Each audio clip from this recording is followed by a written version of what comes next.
जय श्री कृष्ण भक्तजनों। पिछले अध्याय में हमने एक बड़ी ही रोचक कथा सुनी थी भक्त और भगवान की, और कृष्ण जी की कथा में कृष्ण जी की बाल लीलाएं। तो आइए इसी को और आगे बढ़ाते हैं और सबसे पहले शुरुआत करते हैं एक बहुत ही भोले से भक्त की और भगवान की कथा, और फिर उसके बाद कृष्ण कथा का आरंभ करेंगे। उससे पहले कृपया हमारे चैनल को सब्सक्राइब करें, अधिकाधिक शेयर व लाइक करें और कमेंट बॉक्स में अवश्य लिखें जय श्री कृष्ण। आइए इस रोचक सी कथा में जानते हैं कि भक्त के कहने पर प्रभु श्री राम ने रसोई किस प्रकार बनाई। बहुत साल पहले की बात है। एक आलसी लेकिन भोला भाला युवक था आनंद। दिन भर कोई काम न करता, बस खाता रहता और सोया रहता। घर वालों ने कहा कि चलो जाओ निकलो घर से, कोई काम धाम करते नहीं हो, बस पड़े रहते हो। वह घर से निकलकर यूं ही भटकते हुए एक आश्रम में जा पहुंचा। वहां उसने देखा कि एक गुरुजी हैं और उनके शिष्य कोई काम नहीं करते, बस मंदिर की पूजा करते हैं। उसने मन में सोचा, अरे वाह, ये तो बढ़िया है, कोई काम धाम नहीं, बस पूजा ही तो करना है। गुरुजी के पास जाकर पूछा, क्या मैं यहाँ रह सकता हूँ? गुरुजी बोले, हाँ हाँ, क्यों नहीं। उसने बोला, लेकिन मैं कोई काम नहीं कर पाऊंगा। गुरुजी ने कहा, कोई काम नहीं करना है, बस पूजा पाठ ही करनी होगी। आनंद ने कहा, ठीक है, वह तो मैं कर लूंगा। अब आनंद महाराज जी के आश्रम में रहने लगा। ना कोई काम ना कोई धाम, बस सारा दिन खाते रहो और प्रभु भक्ति में भजन गाते रहो। महीना भर हो गया। फिर एक दिन आई एकादशी। उसने रसोई में जाकर देखा कि खाने की तो कोई तैयारी ही नहीं की है। उसने फिर गुरुजी से पूछा, क्या बात, आज खाना नहीं बनेगा क्या? गुरुजी ने कहा, नहीं, आज तो एकादशी है, तुम्हारा भी उपवास है। उसने कहा, नहीं, अगर हमने उपवास कर लिया तो हम कल का दिन ही नहीं देख पाएंगे। और उपवास के भय से उसके होंठ कांपने लगे और वह लड़खड़ाते हुए सा बोला, हम तो नहीं कर सकते उपवास, हमें तो बहुत अधिक भूख लगती है, आपने पहले क्यों नहीं बताया? गुरुजी ने कहा, ठीक है, तुम मत करो उपवास, पर खाना भी तुम्हारे लिए और कोई नहीं बनाएगा, तुम खुद ही बना लो। मरता क्या ना करता। गया रसोई में। गुरुजी फिर आए और बोले, देखो, अगर तुम खाना बना लो तो राम जी का भोग जरूर लगा लेना और नदी के उस पार जाकर बना लो रसोई। तो उसने कहा, ठीक है। लकड़ी, आटा, तेल, घी और सब्जी लेकर आनंद महाराज मस्ती में चले गए। जैसे तैसे खाना भी बनाया। खाने लगा तो याद आया कि गुरुजी ने कहा था कि राम जी को तो भोग लगाना है। लगा भजन गाने, आओ मेरे राम जी भोग लगाओ जी, प्रभु राम आइए, श्री राम आइए, मेरे भोजन का भोग लगाइए, प्रभु राम आइए, श्री राम आइए। उसके इस प्रकार गाने पर भी कोई ना आया तो वह बहुत अधिक बेचैन हो गया और सोचने लगा, यहाँ तो भूख लग रही है और राम जी हैं कि आ ही नहीं रहे। भोला मानस जानता नहीं था कि प्रभु साक्षात तो आएंगे नहीं, पर गुरुजी की बात मानना भी तो जरूरी है। फिर उसने कहा, देखो प्रभु राम जी, मैं समझ गया कि आप क्यों नहीं आ रहे हैं। मैंने रूखा सूखा जो बनाया है और आपको तरमाल खाने की आदत है, इसलिए नहीं आ रहे हैं। तो सुनो प्रभु, आज वहाँ भी कुछ नहीं बना है, सबकी एकादशी है, खाना हो तो यही रूखे सूखे का भोग लगा लो। श्री राम ऊपर से देखते हुए अपने भक्त की सरलता पर बड़े मुस्कुराए और माता सीता के साथ उस भोले भक्त के प्रत्यक्ष प्रकट हो गए। भक्त असमंजस में। गुरुजी ने तो कहा था कि राम जी आएंगे, पर यहाँ तो माता सीता भी आई हैं और मैंने तो भोजन बस 2 लोगों के लिए ही बनाया है। चलो कोई बात नहीं, आज इन्हें ही खिला देते हैं। बोला, प्रभु मैं भूखा रह गया, लेकिन मुझे आप दोनों को देखकर बड़ा अच्छा लग रहा है, लेकिन अगली एकादशी पर ऐसा मत करना। पहले बता देना कि कितने जन आ रहे हो, और हाँ, थोड़ा जल्दी आ जाना। राम जी उसकी बात पर बड़े मुदित हुए, प्रसाद ग्रहण करके चले गए। अगली एकादशी तक यह भोला मानस यह सब बातें भूल गया। उसे लगा कि प्रभु ऐसे ही आते होंगे और प्रसाद ग्रहण करते होंगे। फिर एकादशी आई। गुरुजी से कहा, मैं चला अपना खाना बनाने, पर गुरुजी थोड़ा अनाज ज़्यादा लगेगा, वहाँ 2 लोग आते हैं। गुरुजी मुस्कुराए, अरे ये तो भूख के मारे बावला है। और उन्होंने कहा, ठीक है, ले जा और अनाज ले जा। अब की बार उसने 3 लोगों का खाना बनाया। फिर गुहार लगाई, प्रभु राम आइए, सीता राम आइए, मेरे भोजन का भोग लगाइए। प्रभु की महिमा भी निराली है। भक्त के साथ कौतुक करने में उन्हें भी बड़ा मजा आता है। इस बार वे अपने भाई लक्ष्मण, भरत, शत्रुघ्न और हनुमान जी को लेकर आ गए। भक्त को चक्कर आ गए। ये क्या हुआ? एक का भोजन बनाया तो 2 आए, आज 2 का खाना ज्यादा बनाया तो पूरा खानदान आ गया। लगता है आज भी भूखा ही रहना पड़ेगा। सबको भोजन लगाया और बैठे बैठे देखता रहा, और अनजाने में उसकी ये एकादशी भी हो गई। फिर अगली एकादशी आने से पहले उसने गुरुजी से कहा, गुरुजी, ये आपके प्रभु राम जी अकेले क्यों नहीं आते? हर बार कितने सारे लोग ले आते हैं, इस बार अनाज ज्यादा देना। गुरुजी को लगने लगा कहीं ये अनाज बेचता तो नहीं है, देखना पड़ेगा जाकर। भंडार में कहा, इसे जितना अन्न चाहिए उतना दे दो, और छुपकर उसे देखने चल पड़े। इस बार आनंद ने सोचा, खाना पहले नहीं बनाऊंगा, पता नहीं कितने लोग आ जाएं, पहले बुला लेता हूँ फिर बनाऊंगा। फिर टेर लगाई, प्रभु राम आइए, श्री राम आइए, मेरे भोजन का भोग लगाइए। बस फिर क्या था, भगवान तो भक्त की पुकार के इंतजार में ही बैठे थे। सारा राम दरबार मौजूद। इस बार तो हनुमान जी भी साथ आए, लेकिन ये क्या, प्रसाद तो तैयार ही नहीं है। भक्त ठहरा भोला भाला, बोला, प्रभु इस बार मैंने खाना ही नहीं बनाया। प्रभु ने पूछा, क्यों?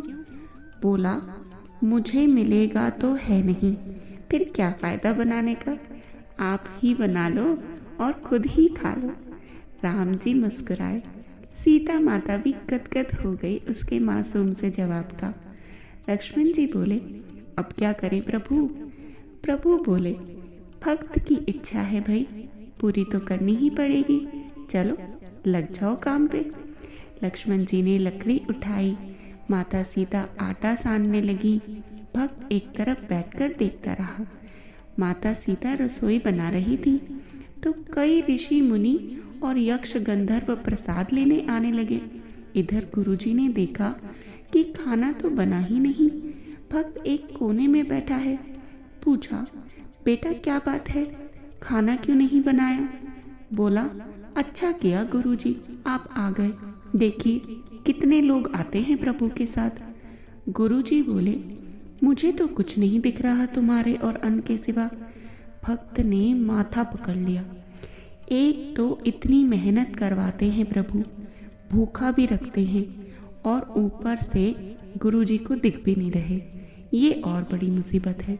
प्रभु से कहा, आप गुरुजी को क्यों नहीं दिख रहे हैं? प्रभु बोले, मैं उन्हें नहीं देख सकता। तो वो बोलने लगा, क्यों? वे तो बड़े पंडित हैं, ज्ञानी हैं, विद्वान हैं, उन्हें तो बहुत कुछ आता है, उनको क्यों नहीं दिखते आप? प्रभु बोले, माना कि उनको बहुत कुछ आता है, पर वे सरल नहीं हैं तुम्हारी तरह, इसलिए उनको नहीं दिख सकता। आनंद ने गुरुजी से कहा, गुरुजी प्रभु कह रहे हैं कि आप सरल नहीं हैं, इसलिए आपको नहीं दिखेंगे। गुरुजी रोने लगे और कहने लगे कि वाकई मैंने सब कुछ पाया, पर सरलता नहीं पा सका तुम्हारी तरह, और प्रभु तो मन की सरलता से ही मिलते हैं। तब भक्त के आग्रह पर प्रभु गुरु जी के सामने प्रकट हुए और गुरु जी को भी दर्शन दिए। इस तरह एक भक्त के कहने पर प्रभु ने रसोई भी बनाई और खाई भी। जय श्री राम। आइए अब इस मनोरम कथा को श्रवण करने के बाद हम कृष्ण कथा भी श्रवण कर लेते हैं। श्री पराशर जी बोले, हे मित्रे, ऐसा विचार कर भगवान अपनी कमर कसकर वेग पूर्वक नागराज के कुंड में कूद पड़े। उनके कूदने से उस महारथ ने अत्यंत क्षोभित होकर दूर स्थित वृक्षों को भी भिगो दिया। उस सर्प के विषम विष की ज्वाला से तपे हुए जल से भीगने के कारण वे वृक्ष तुरंत ही जल उठे और उनकी ज्वालाओं से संपूर्ण दिशाएं व्याप्त हो गई। तब कृष्णचंद्र ने उस नागकुंड में अपनी भुजाओं को ठोका। उनका शब्द सुनते ही वह नागराज तुरंत उनके सम्मुख आ गया। उनके नेत्र क्रोध से कुछ ताम्रवर्ण हो रहे थे, मुखों से अग्नि की लपटें निकल रही थी और वह महाविशाले अन्य वायुभक्षी सर्पों से घिरा हुआ था। उसके साथ में मनोहर हारों से भूषिता और शरीर कंपन से हिलते हुए कुंडलों की कांति से सुशोभिता सैकड़ों नाग पत्नियां थीं। तब सर्पों ने कुंडलाकार होकर कृष्णचंद्र को अपने शरीर से बांध लिया और अपने विषाग्नि संतप्त मुखों से काटने लगे। तदंतर गोपगण कृष्णचंद्र को नागकुंड में गिरा हुआ और सर्पों के फनों से पीड़ित होता देख व्रज में चले गए और शोक से व्याकुल होकर रोने लगे। गोपगण इस प्रकार बोले, आओ आओ देखो, यह कृष्ण काली दह में डूबकर मूर्छित हो गया है। देखो, इसे नागराज खाए जाता है। वज्रपात के समान उनके इन अमंगल वाक्यों को सुनकर गोपगण और यशोदा आदि गोपियां तुरंत ही काली दह पर दौड़ आईं। हाय हाय, वे कृष्ण कहाँ गए? इस प्रकार अत्यंत व्याकुलता पूर्वक रोती हुई गोपियां यशोदा के साथ शीघ्रता से गिरती पड़ती चली। नंद जी तथा अन्य अन्य गोपगण और अद्भुत विक्रमशाली बलराम जी भी कृष्ण दर्शन की लालसा से शीघ्रता पूर्वक यमुना तट पर आ गए। वहां आकर उन्होंने देखा कि कृष्णचंद्र सर्पराज के चंगुल में फंसे हुए हैं और उनसे उन्होंने अपने शरीर से लपेट कर निरुपाय कर दिया है। हे मुनि सतम, महाभागा यशोदा और नंद गोप भी पुत्र के मुख पर टकटकी लगाकर चेष्टा शून्य हो गए। अन्य गोपियों ने भी जब कृष्णचंद्र को इस दशा में देखा तो वे शोकाकुल होकर रोने लगी और भय तथा व्याकुलता के कारण गदगद वाणी से उनसे प्रीतिपूर्वक कहने लगी। गोपियां बोली, अब हम सब भी यशोदा के साथ इस सर्पराज के महाकुंड में ही डूबी जाती हैं।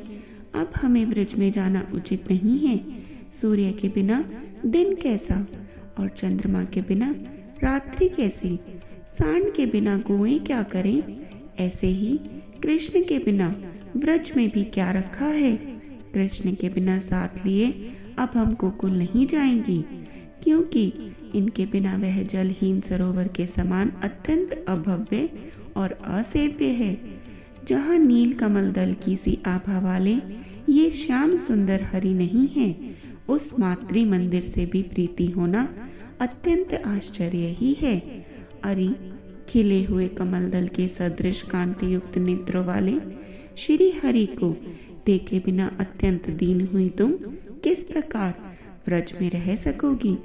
जिन्होंने अपनी अत्यंत मनोहर बोली से हमारे संपूर्ण मनोरथों को अपने वशीभूत कर लिया है, उन कमल नयन कृष्णचंद्र के बिना हम नंद जी के गोकुल को नहीं जाएंगी। अरे गोपियों, देखो, सर्पराज के फण से आवृत होकर भी श्री कृष्ण का मुख हमें देखकर मधुर मुस्कान से सुशोभित हो रहा है। श्री पराशर जी बोले, गोपियों के ऐसे वचन सुनकर तथा त्रास विहल चकित नेत्र गोपों को पुत्र के मुख पर दृष्टि लगाए अत्यंत दीन नंद जी को और मूर्छाकुल यशोदा को देखकर महाबली रोहिणी नंदन बलराम जी ने अपने संकेत में कृष्ण जी से कहा, हे देव देवेश्वर, क्या आप अपने को अनंत नहीं जानते?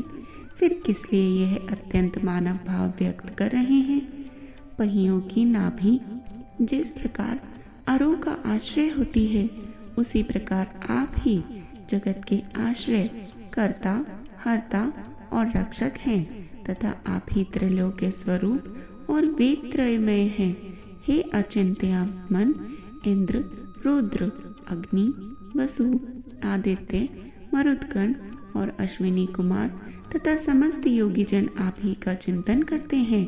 हे जगन्नाथ, संसार के हित के लिए पृथ्वी का भार उतारने की इच्छा से ही आपने मृत्युलोक में अवतार लिया है। आपका अग्रज मैं भी आप ही का अंश हूँ। हे भगवान, आपके मनुष्य लीला करने पर ये गोप वेशधारी समस्त देवगण भी आपकी लीलाओं का अनुकरण करते हुए आप ही के साथ रहते हैं। हे शाश्वत, पहले अपने विहारार्थ देवांगनाओं को गोपी रूप से गोकुल में अवतीर्ण करके पीछे आपने अवतार लिया है। हे कृष्ण, यहाँ अवतीर्ण होने पर हम दोनों के ये तो गोप और गोपियाँ ही बांधव हैं, फिर अपने इन दुखी बांधवों की आप क्यों उपेक्षा करते हैं? हे कृष्ण, यह मनुष्य भाव और बाल चापल्य तो आप बहुत दिखा चुके, अब तो शीघ्र ही इस दुष्ट आत्मा का, जिसके शस्त्र दांत ही हैं, दमन कीजिए। श्री पराशर जी बोले। इस प्रकार स्मरण कराए जाने पर मधुर मुस्कान से अपने ओष्ठ संपुट को खोलते हुए श्री कृष्णचंद्र ने उछलकर अपने शरीर को सर्प के बंधन से छुड़ा लिया और फिर अपने दोनों हाथों से उसके बीच का फण झुकाकर उस नतमस्तक सर्प के ऊपर चढ़कर बड़े वेग से नाचने लगे। कृष्णचंद्र के चरणों की धमक से उसके प्राण मुख में आ गए। वह अपने जिस मस्तक को उठाता उसी पर कूदकर भगवान उसे झुका देते। श्री कृष्णचंद्र की भ्रांति, भ्रम, रेचक और दंडपात नाम की नृत्य संबंधनीय गतियों के ताड़न से वह महासर्प मूर्छित हो गया और उसने बहुत सा रुधिर वमन किया। इस प्रकार उसके सिर और ग्रीवाओं को झुके हुए और मुखों से रुधिर बहता देख उसकी पत्नियां करुणा से भरकर श्री कृष्णचंद्र के पास आईं। नाग पत्नियां बोलने लगी, हे देव देवेश्वर, हमने आपको पहचान लिया। आप सर्वज्ञ और सर्वश्रेष्ठ हैं, जो अचिंत्य और परम ज्योति हैं। आप उसी के अंश परमेश्वर हैं, जिन स्वयंभू और व्यापक प्रभु की स्तुति करने में देवगण भी समर्थ नहीं हैं। उन्हीं आपके स्वरूप का हम स्त्रियां किस प्रकार वर्णन कर सकती हैं। पृथ्वी, आकाश, जल, अग्नि और वायु स्वरूप यह संपूर्ण ब्रह्मांड, जिनका छोटे से छोटा अंश है, उसकी स्तुति हम किस प्रकार कर सकेंगी। योगी जन जिनके नित्य स्वरूप को यत्न करने पर भी नहीं जान पाते तथा जो परमार्थ रूप अणु से भी अणु और स्थूल से भी स्थूल है, उसे हम नमस्कार करती हैं। जिनके जन्म में विधाता और अंत में काल हेतु नहीं है तथा जिनका स्थिति करता भी कोई अन्य नहीं है, उन्हें सर्वदा नमस्कार करती हैं। इस कालियानाग के दमन में आपको थोड़ा सा भी क्रोध नहीं है, केवल लोक रक्षा ही इसका हेतु है। अतः हमारा निवेदन सुनिए। हे क्षमाशीलों में श्रेष्ठ, साधु पुरुषों को स्त्रियों तथा मूढ़ और दीन जंतुओं पर सदा ही कृपा करनी चाहिए। अतः आप इस दीन का अपराध क्षमा कीजिए। प्रभु, आप तो संपूर्ण संसार के अधिष्ठान हैं और यह सर्प तो आपकी अपेक्षा अत्यंत बलहीन है। आपके चरणों से पीड़ित होकर तो यह आधे मुहूर्त में ही अपने प्राण छोड़ देगा। हे अव्यय, प्रीति सम्मान से और द्वेष उत्कृष्ट से देखे जाते हैं, फिर कहाँ तो यह अल्पवीर्य सर्प और कहाँ अखिल भुवनाश्वर्य आप। इसके साथ आपका द्वेष कैसा। अतः हे जगत स्वामिन, इस दीन पर दया कीजिए। हे प्रभु, अब यह नाग अपने प्राण छोड़ना ही चाहता है, कृपया हमें पति की भिक्षा दीजिए। हे भुवनेश्वर, हे जगन्नाथ, हे महापुरुष, हे पूर्वज, यह नाग अब अपने प्राण छोड़ना चाहता है, कृपया आप हमें पति की भिक्षा दीजिए। हे वेदांत वेदेश्वर, हे दुष्ट दैत्य दलन, अब यह नाग अपने प्राण छोड़ना चाहता है, आप हमें पति की भिक्षा दीजिए। जय श्री कृष्ण। आगे के इस अध्याय में हम सुनेंगे कि क्या किया भगवान श्री कृष्ण ने कालियानाग के साथ और क्या कालियानाग को छोड़ दिया या उसे मार डाला? तो यह जानने के लिए कृपया हमारे साथ जुड़े रहें और जपते रहें जय श्री कृष्ण।